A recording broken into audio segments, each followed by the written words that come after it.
Hey folks, it's Akitu, and welcome to the long-awaited Season 1, Episode 5, Oban Star Racers build. Now, as you can see, the ship is already well underway, and that's because I was more focused on the probe ship, the Ion Starship I should say, and I really didn't record the building of this, and I did kind of cheat anyway, and used anti-gravity just to see if it was structurally sound, you know, just having this weird setup. But that said, it wasn't really much you were missing out on. As you can see, it's just a bunch of structural parts. The engines are where the fuel is. It's a really silly design. It's just fun.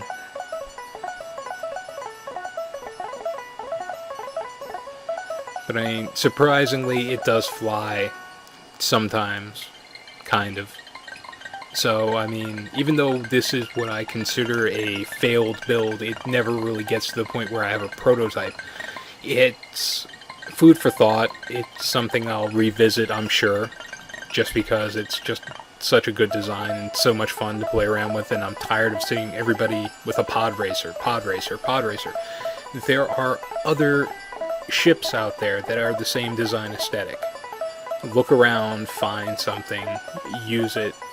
You know, if you want to do a pod racer, go ahead and do a pod racer, but just know there are a ton of pod racers out there.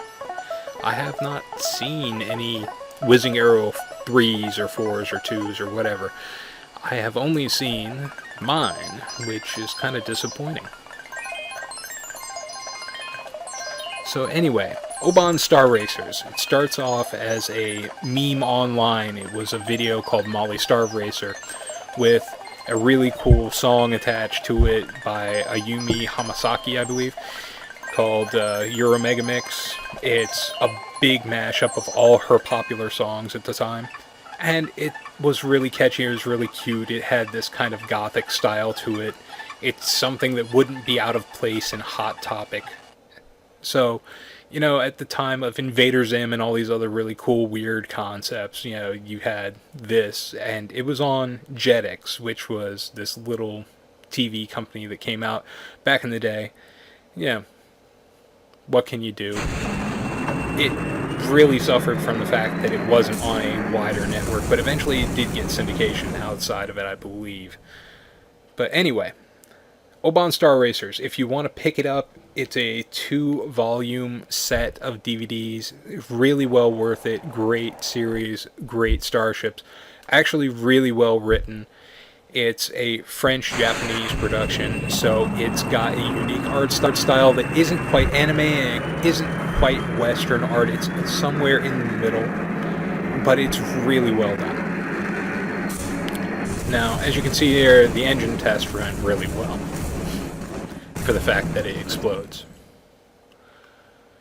But I mean, that's what you have to do when you're prototyping these things. You have to just go in, try things, go back to the drawing board, say, yep, that didn't work, so let me take this off, let me rearrange that, let me try a different distribution.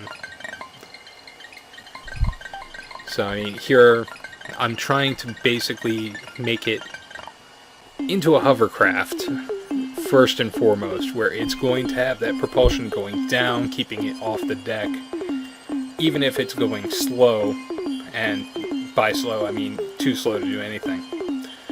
Now, as you can see here, running the fuel lines is going to be difficult. I'm not sure if I actually had to, the way that fuel is done in this version, but, or any version I should say, it's always been that way, I just now figured it out.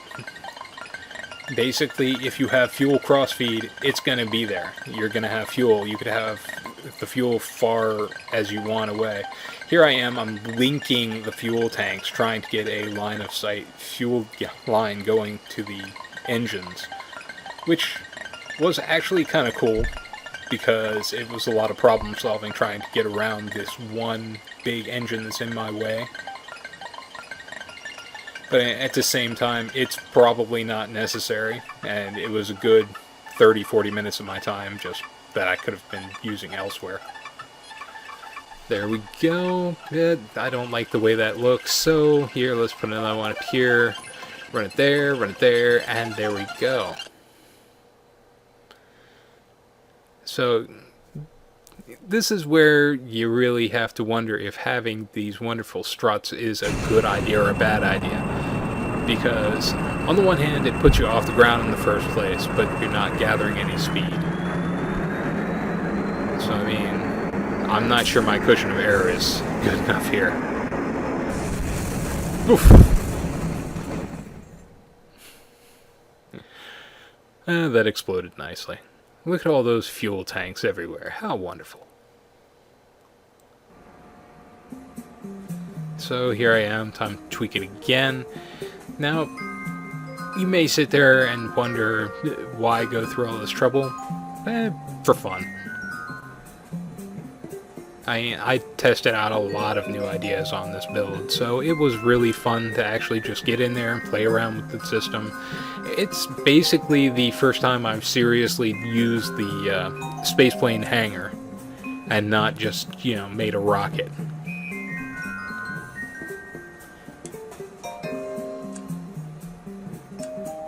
Here I am, making sure everything is linked up, because I'm being paranoid, thinking that certain engines aren't getting anything, which they may not be.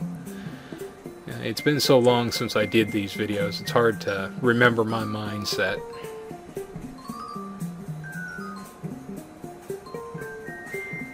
But I mean, as you can see, I'm up to iteration 6 of this.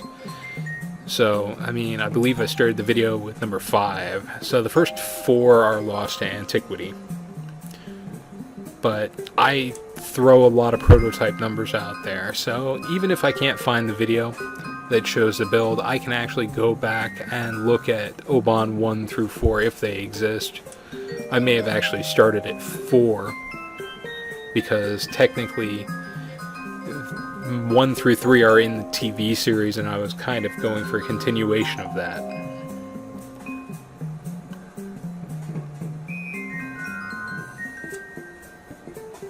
There we go. That looks pretty badass.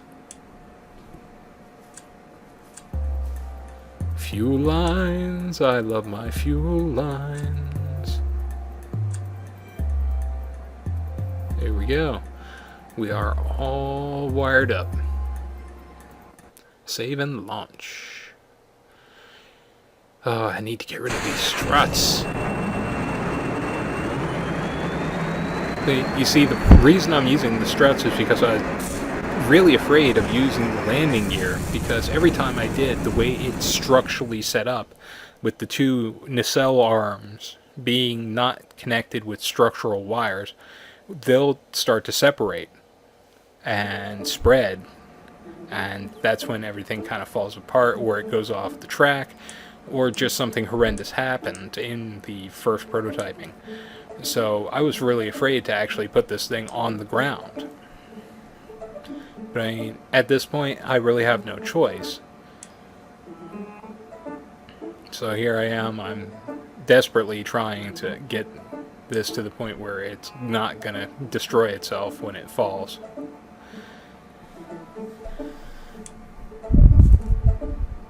Here I am going to look at the different options in wheel technology.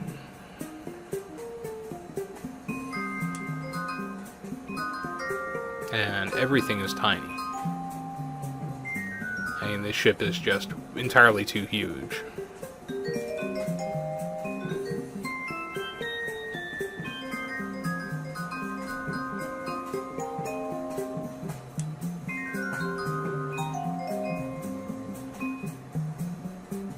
Rotate! Rotate!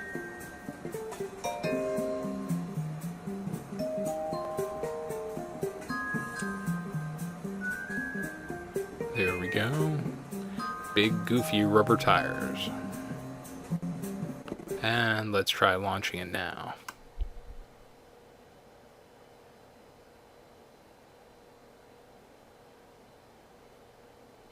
Boom bala. Well, that doesn't seem to be holding things up very well now, does it?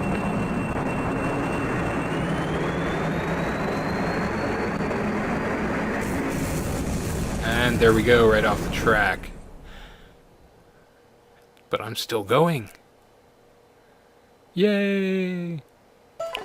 Okay, so here we are back in the hangar after a couple more modifications. Nothing major, I don't think. Unfortunately, the game crashed and took out the rest of that video, and it was just a frozen mess, which I was narrating for a good 2 minutes before I realized that it wasn't moving. So, anyway, here we are, the Whizzing Arrow Mark IV. Or Whizzing Arrow 4 Mark something.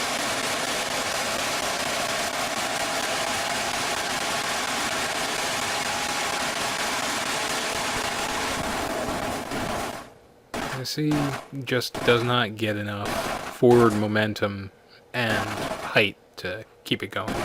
But remarkably, it's a very safe vehicle. I mean, it hardly ever kills a Kerbal.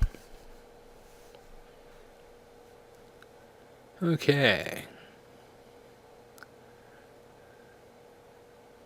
And I hate it when that happens. All the wonderful little things popped up, and I freaked out and couldn't get rid of them. So, of course, let's just turn off all the displays and just go blind. Hey, what's to see anyway?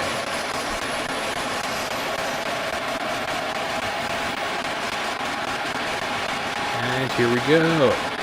Alright. Up in the air, finally. And it's actually really nice and stable for a couple minutes. And then you start doing stupid things like I just did there.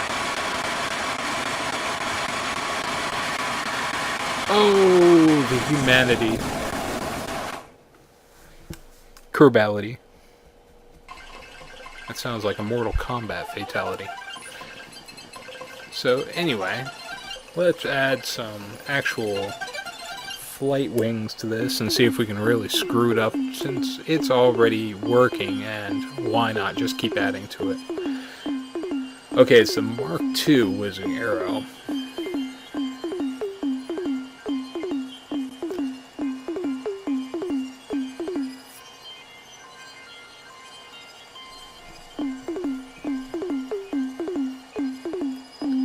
Okay, now for the fun part. Let's try and get a little more forward momentum on this, because after all, what's better than putting a jet engine in the back of a big vehicle that's got giant engines in the front?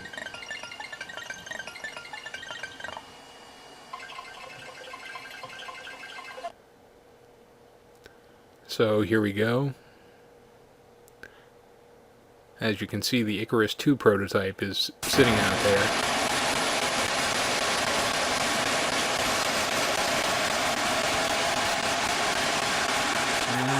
Here we go. Hey, it's actually working. And then you have to shut it off. Oops. A little too much overcompensation there.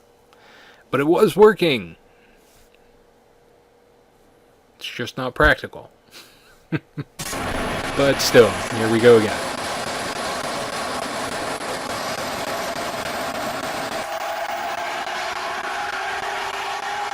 And whoa, okay, that's not the way I designed it.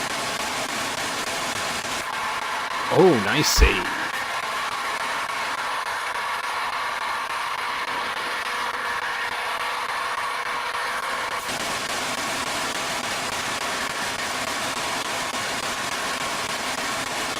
Not the ideal flying experience, but hey.